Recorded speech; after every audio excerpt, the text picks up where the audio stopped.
The Miami Herald's Emmy Award-winning reporter Jacqueline Charles has described Jamaica, under the leadership of Prime Minister Andrew Holness, as a mini superpower in the Caribbean.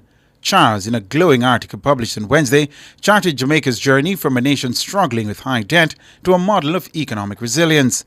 She wrote that Andrew Holness's Jamaica is held up as the gold standard by the world's leading multilaterals. Siobhan Campbell tells us more. New commercial and high-end condominiums are rising from the dirt. The minimum wage is going up, unemployment is the lowest it's been in years, and tourism, the engine of the economy, is once more booming. That's the sterling appraisal of Jamaica by the Miami Herald's Caribbean correspondent Jacqueline Charles. The Miami Herald is Florida's most influential broadsheet newspaper. Ms. Charles says after years of being hobbled by crippling debt, double-digit deficits, and negative growth, Jamaica is showing its ability to weather crises.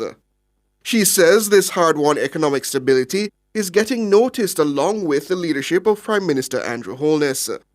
The award-winning reporter highlighted the Prime Minister's recent meetings with his Canadian counterpart Justin Trudeau, United Nations Secretary-General Antonio Guterres, and World Bank President Ajay Banga.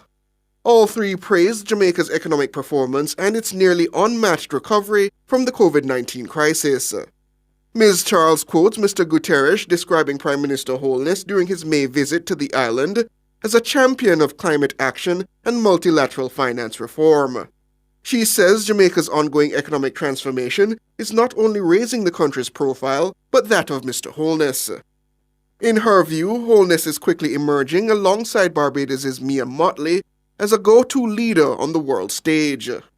She also highlighted Mr. Holness's role in advocating for and leading the process of returning stability to the people of Haiti. She notes his Switzerland-style gesture of offering Jamaica as a neutral meeting ground earlier this month as stakeholders tried to resolve Haiti's protracted political and humanitarian crisis.